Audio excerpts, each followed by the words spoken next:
Assalamualaikum warahmatullahi wabarakatuh. Perkenalkan, nama saya Alifia Firlana dengan NIM 2023446405148. Di sini saya akan mempresentasikan hasil penelitian saya di mata kuliah penelitian tindakan kelas dengan judul Upaya Meningkatkan Keaktifan Belajar Matematika Melalui Media WordWall pada siswa kelas 3 SD Negeri 1 Banyu Urip.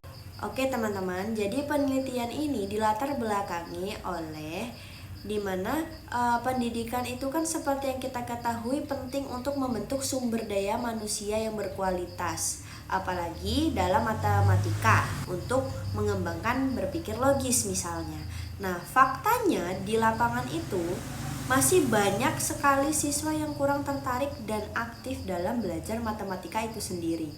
Nah, hasil observasi awal di kelas 3 SD Negeri 1 Banyu Urip, saya mendapatkan yang pertama adalah pembelajaran itu masih didominasi metode ceramah di dalam kelas. Dan yang kedua, siswa itu cenderung pasif, di mana mereka itu jarang bertanya atau mengemukakan pendapat. Nah, yang ketiga, penggunaan media dalam pembelajaran seperti media interaktif itu sangat terbatas, terutama dalam pembelajaran matematika ya. Nah, dampaknya siswa itu menjadi minat dan motivasi belajarnya itu menjadi rendah, terutama dalam pemahaman materi matematika di materi bangun datar. Nah, di sini saya ingin menerapkan media pembelajaran yang interaktif dan berbasis digital, yaitu dengan menggunakan WordWall agar siswa itu belajar sambil bermain. Adapun rumusan masalah dalam penelitian ini adalah apakah penerapan media WordWall dapat meningkatkan keaktifan belajar matematika pada siswa kelas 3 di SD Negeri 1 Banyu Urip dalam memahami konsep bangun datar. Sedangkan tujuan penelitian ini adalah untuk mengetahui apakah penerapan media WordWall dapat meningkatkan keaktifan dan pemahaman siswa kelas 3 di SD Negeri 1 Banyu Urip dalam pembelajaran matematika khususnya pada konsep bangun datar. Lalu, landasan teori hakikat belajar dan media WordWall, di mana menurut Susanto 2016, Hamalik 2014, belajar adalah proses aktif memahami konsep, bukan hanya sekedar menghafal rumus saja. Nah, pembelajaran di kelas rendah harus konkret atau harus nyata, di mana ini dikaitkan dengan pengalaman sehari-hari. Lalu karakteristiknya itu menggunakan benda yang nyata, dari konkret ke abstrak, melibatkan siswa aktif dan menyenangkan. Nah, WordWall itu sendiri adalah sebagai media interaktif, di mana platform daring untuk membuat kuis, pencocokan, anagram, teka-teki, dan permainan edukatif lainnya. Kelebihannya sendiri dari WordWall ini adalah di mana menciptakan fun learning atau belajar sambil bermain. Yang kedua, meningkatkan partisipasi dan keterlibatan siswa di dalam kelas. Yang ketiga, dapat memberikan umpan balik langsung atau real time. Nah, yang terakhir adalah dapat disesuaikan dengan materi apa saja, baik itu bangun datar, bilangan, operasi hitung, dan lainnya. Materi bangun datar dan teori pendukung itu sendiri yang saya ambil adalah kurikulum merdeka di fase B, di mana yang pertama yaitu persegi, di mana ada 4 sisi sama panjang, 4 sudut siku-siku, sisi berhadapan sejajar, atau persegi panjang dengan 2 pasang sisi warna panjang, dan 4 sudut siku-siku dan lainnya yang berhubungan dengan bangun datar atau konsep bangun datarnya. Nah, selanjutnya adalah teori pendukung yang saya gunakan. Yang pertama adalah konstruktivisme dari Piaget dan Vygotsky. Nah, siswa ini membangun pengetahuan sendiri melalui pengalaman dan interaksi sosial. Nah, pembelajaran bermain play based learning itu sendiri belajar efektif jika dilakukan dengan aktivitas yang menyenangkan, jadi dia bisa lebih efektif. Yang terakhir adalah teori kognitif. Nah, teori kognitif adalah belajar di mana proses pengolahan informasi dalam pikiran atau asimilasi dan akomodasi. Metode penelitian. Jenis penelitian ini adalah penelitian tindakan kelas atau PTK. Nah, modelnya yaitu 2 siklus dari perencanaan, pelaksanaan, observasi, dan refleksi. Waktu dan tempat yaitu pada tanggal 2 April 2025, siklus 1 yaitu pada tanggal 3 April, siklus 2 pada tanggal 10 April. Nah, tempatnya yaitu di SD Negeri 1 Banyuurip, Kecamatan Banyumas, Kabupaten Pringsewu, Lampung.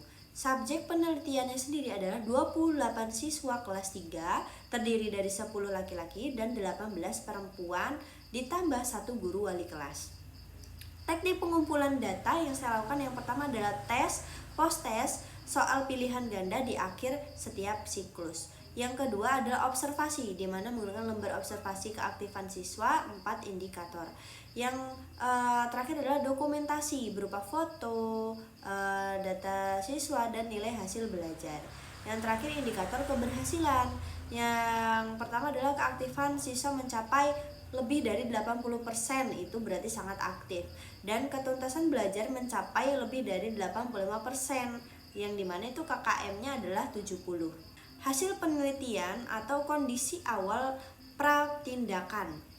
Nah, di sini ada data keaktifan pratindakan pada 28 Maret 2025. Indikator keaktifan itu sendiri, yang pertama perhatian terhadap materi, yaitu 50% persentasenya, kriterianya cukup aktif, dan keberanian bertanyanya persentasenya 18%, kriterianya tidak aktif, partisipasi dalam diskusinya 24%, kriterianya kurang aktif, kerjasama dengan temannya 36%, sedangkan kriterianya kurang aktif, dan rata-rata 32% dengan kriteria kurang aktif, di mana data hasil belajar pratindakan nilai tertingginya adalah 78, nilai terendahnya 42, dan rata-rata nilainya 58,4. Siswa tuntas dengan di atas nilai 70 yaitu hanya 8 siswa sebesar 28,6%. Sedangkan siswa tidak tuntasnya yaitu 20 siswa dengan 71,4%.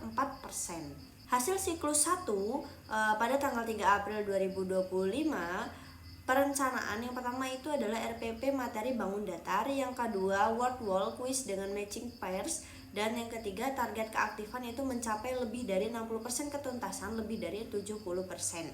Nah, pelaksanaannya sendiri, guru menjelaskan materi terlebih dahulu, siswa mengerjakan kuis individu dan bermain matching pairs kelompok.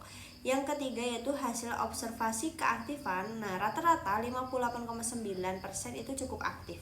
Sedangkan kelemahan, keberanian bertanya rendah seperti 40,5%. Kerjasama kelompok juga kurang optimal, di mana hanya 59,5%. Hasil belajarnya post-test rata-rata nilainya 68,2, di mana ketuntasan yaitu ada 15 siswa atau 53,6% belum mencapai target 70%. Yang terakhir adalah refleksi dan perbaikan, di mana siswa itu masih malu bertanya dan pembagian kelompoknya juga kurang merata.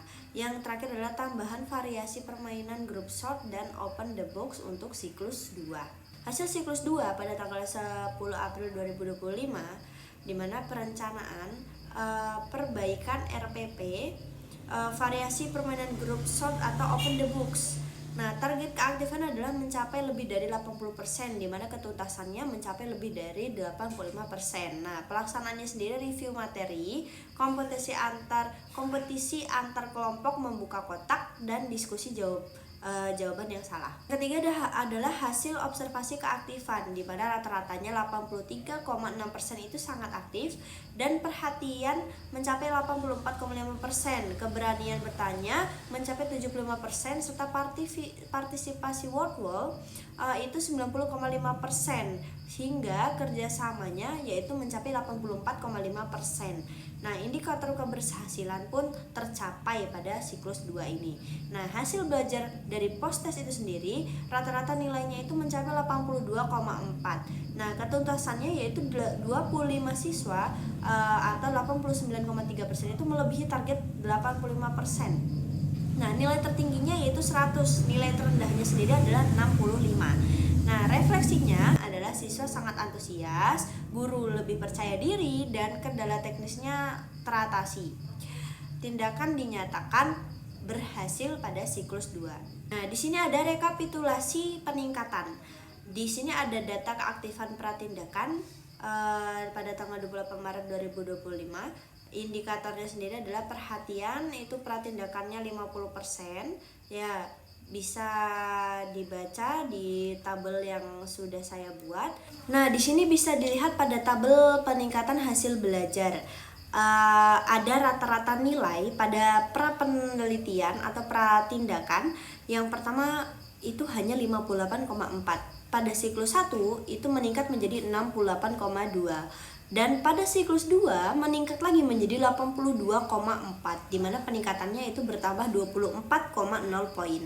Sedangkan pada ketuntasan yang awal pratindakan itu hanya 28,6%, meningkat pada siklus 1 menjadi 53,6%, dan pada siklus 2 meningkat lagi lebih tinggi menjadi 89,3%, di mana peningkatan ini bertambah 60,7%. Nah, jadi teman-teman, media virtual efektif meningkatkan keaktifan dan hasil belajar secara bertahap, di mana peningkatan yang signifikan terjadi pada keberanian bertanya, bertambah menjadi 57%, dan kerjasama kelompoknya bertambah menjadi 48,5%. Hal ini karena virtual menyajikan kompetisi sehat atau kompetisi sehat dan permainan kelompok yang mendorong interaksi antar siswa, sehingga umpan balik langsung dari virtual membuat siswa berani mencoba tanpa mereka harus takut salah. Nah, permainan group shot atau open the books lebih efektif menjembatani pemahaman konkret atau pemahaman nyata ke abstrak sesuai dengan tahap operasional konkret biasa. Temuan ini mendukung teori konstruktivisme Vygotsky dan pembelajaran bermain, serta memperkuat hasil penelitian Rahmawati 2021 dan Sari 2020 serta Wulandari 2022. Jadi, berdasarkan hasil penelitian yang dilaksanakan dalam 2 siklus, dapat disimpulkan bahwa penerapan media virtual terbukti efektif meningkatkan keaktifan belajar matematika siswa di kelas 3 SD Negeri 1 Banyu Urip dari kriteria kurang aktif sebesar 32% menjadi sangat aktif sebesar 83,6%. Nah, penerapan media virtual ini sendiri terbukti efektif meningkatkan hasil belajar matematika siswa, di mana rata-rata nilai naik dari yang hanya 58,4 menjadi 82,4, dan ketuntasan belajar melonjak dari 28,6% menjadi 89,3%, di mana ini melewati target kita yang 85%. Dengan demikian, hipotesis tindakan ini diterima. Baik teman-teman, sekian yang dapat saya sampaikan dari presentasi penelitian yang sudah saya lakukan. Saya akhiri. Wassalamualaikum warahmatullahi wabarakatuh.